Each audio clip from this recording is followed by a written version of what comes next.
Assalamualaikum warahmatullahi wabarakatuh.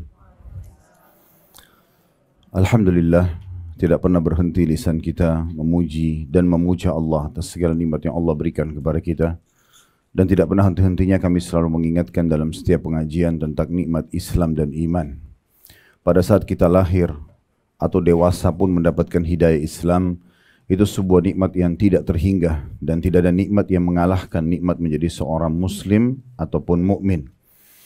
Karena memang dengan nikmat ini kita jadi mengenal siapa pencipta alam semesta ini, termasuk pencipta diri kita sendiri, yaitu Allah Subhanahu wa Ta'ala.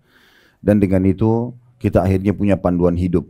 Kita jadi tahu mana yang boleh dan mana yang tidak boleh kita nikmati dan kita kerjakan.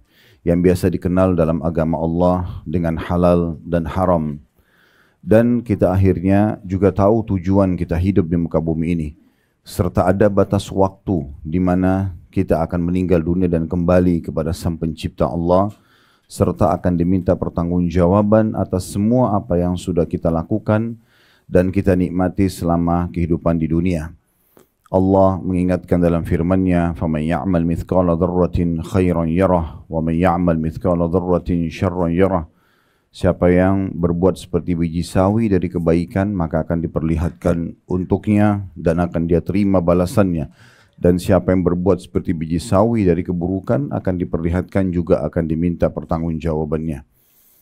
Dan tentu bagi orang-orang yang cerdas menjadi seorang muslim yang sejati, dia mengikuti semua perintah Allah, meninggalkan semua larangan, dia akan bahagia di dunia dan juga puncaknya akan mendapatkan surga yang abadi kelak di akhirat.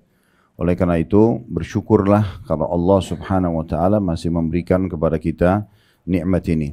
Selanjutnya kita panjatkan salam hormat kita kepada utusan Allah Nabi besar Muhammad sallallahu alaihi wa ala alihi wa sahbihi wasallam, sebagaimana Allah telah perintahkan kita untuk mengucapkan salam hormat tersebut. Dan tentu dengan harapan agar dengan salam ini kita mendapatkan juga tambahan pahala.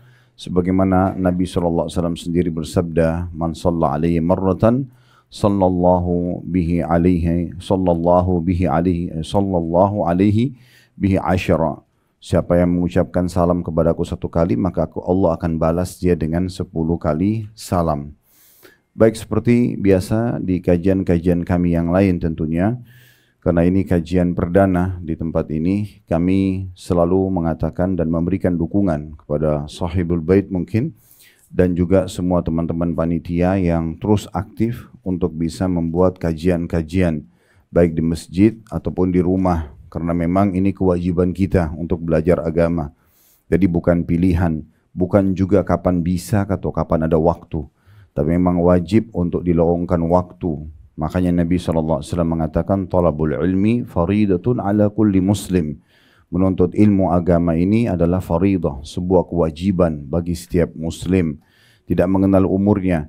Dan tidak ada alasan nanti Bapak Ibu pada hari kiamat mengatakan, "Oh, saya belum tahu bagaimana sholat yang benar, bagaimana hukum-hukum dan tata cara zakat, puasa Ramadan, haji, dan apapun yang berhubungan dengan masalah hal-hal yang Allah halalkan sehingga dinikmati dan apa yang Allah haramkan sehingga dihindari." Karena ini semua akan diminta pertanggungjawabannya oleh Allah Subhanahu wa Ta'ala. Dalam sebuah hadis yang sahih, tidak akan beranjak kaki seorang hamba pada hari kiamat, baik ke surga atau ke neraka, sampai ditanya tentang 4 hal. Di antaranya ilmunya. Ya, apakah dia sudah pelajari dan praktekin atau belum? Itu akan diminta pertanggungjawaban nanti pada hari kiamat. Oleh karena itu Bapak Ibu sekalian, kegiatan-kegiatan seperti ini sangat positif, baik yang mengadakannya ataupun yang hadir. Terlalu banyak di antara kaum muslimin yang lalai dari majelis-majelis ilmu.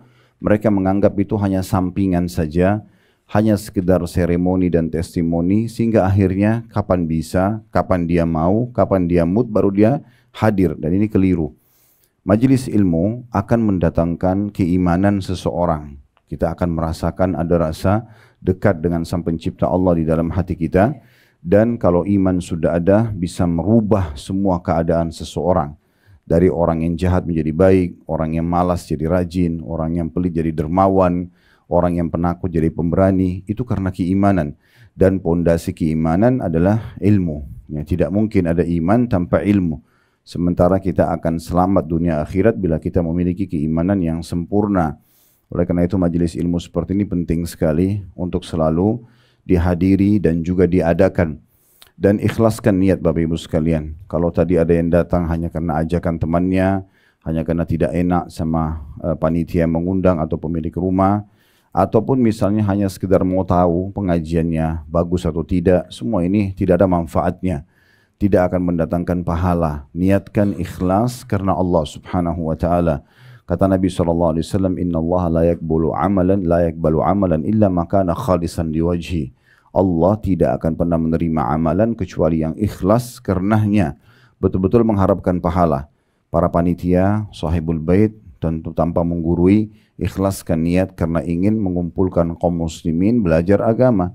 Kaum muslimin yang hadir, murni datang, betul-betul bukan karena tidak enak atau karena undangan saja, tapi karena ingin belajar agama. Saya pun sama sebagai pemateri juga sama. Diniatkan betul-betul murni untuk belajar agama atau mengajarkan agama sehingga kita semuanya akan mendapatkan pahala di sisi Allah Subhanahu wa taala. Keberkahan ilmu akan dirasakan, kita jadi mudah faham, kita jadi mudah praktekin dengan keikhlasan. Kalau Bapak Ibu tidak ikhlas, sehebat apapun penyampaian yang disampaikan, sekeras apapun suara sehingga bisa terdengar dengan baik oleh kuping kita, sebagus apapun buku yang kita bedah, ya, senyaman apapun tempatnya, tidak akan ada berbekas kalau seseorang tidak ikhlas. Tapi kalau dia ikhlas, walaupun kadang-kadang kita cuma mendengarkan cuplikan ceramah 1 menit, tapi di saat kita ikhlas mendengarkannya, maka kita lebih mudah untuk mempraktekannya. Disitulah keberkahan ilmu. Ya. Ini poin penting mungkin untuk digarisbawahi dan selalu kejar keutamaan ilmu itu sendiri. Di antaranya hadis Nabi SAW yang sahih, siapa yang keluar dari rumahnya ikhlas ingin menuntut ilmu karena Allah, maka dicatatkan baginya pahala haji lengkap.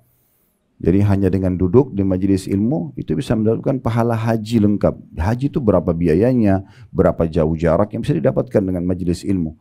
Dalam sebuah hadis yang lain, kata Nabi SAW, Allah itu memiliki malaikat-malaikat yang tugasnya khusus untuk mencari majelis-majelis zikir atau majelis ilmu. Kemudian kalau mereka temukan, mereka memanggil satu sama yang lain sambil mengatakan, kesinilah, ini target kalian. Lalu mereka pun menaungi para orang-orang di majelis ilmu dengan sayap-sayap mereka dari tempat itu sampai ke langit. Jadi mereka sangat banyak. Kemudian setelah itu mereka kembali kepada Allah, Allah pun bertanya kepada mereka, kalian dari mana? Mereka mengatakan, kami dari perkumpulan hamba-hambamu yang sedang mengingatmu. Maka kata Allah Subhanahu wa ta'ala, apakah mereka pernah melihatku? Maka kata para malaikat, belum pernah. Kata Allah, bagaimana kalau mereka melihatku? Kata para malaikat, tentu mereka akan lebih memujimu, mereka akan lebih mentaatimu, lebih memuliakan dan mengagungkanmu. Lalu Allah Subhanahu wa ta'ala mengatakan, apa yang mereka harapkan? Kata para malaikat, mereka berharap surgamu. Lalu kata Allah Subhanahu wa ta'ala kepada para malaikat, dan Allah lebih tahu sebenarnya. Pertanyaan ini hanya Allah ya jadikan sebagai pertanyaan yang dilemparkan kepada malaikat, bukan karena ketidaktahuan. Lalu kata Allah Subhanahu wa ta'ala, apakah mereka sudah pernah lihat surga? Kata para malaikat, belum. Kata Allah Subhanahu wa ta'ala, bagaimana kalau mereka sudah melihatnya? Maka kata para malaikat, mereka pasti akan lebih giat lagi mengejarnya. Lalu kemudian Allah Subhanahu wa ta'ala mengatakan lagi, dari apa mereka berlindung? Kata para malaikat, mereka berlindung dari api neraka. Lalu kemudian mereka atau Allah Subhanahu wa ta'ala mengatakan, apakah mereka sudah pernah melihat neraka? Kata para malaikat, belum. Kata Allah SWT, bagaimana kalau mereka melihat neraka? Kata para malaikat, mereka pasti akan lebih semangat lagi untuk menjauhinya dan lebih takut padanya. Lalu Allah Subhanahu wa ta'ala mengatakan, aku persaksikan kepada kalian bahwasanya aku telah mengampuni hamba-hambaku itu. Jadi ini juga pengampunan dosa orang hadir dalam majelis ilmu. Tapi semua ini Bapak Ibu tidak akan dapat kecuali kalau ikhlas karena Allah. Nggak bisa. Jadi kalau hanya seremoni, testimoni saja, nggak akan ada manfaatnya semuanya. Oleh karena itu kita ikhlaskan niat kita tentunya.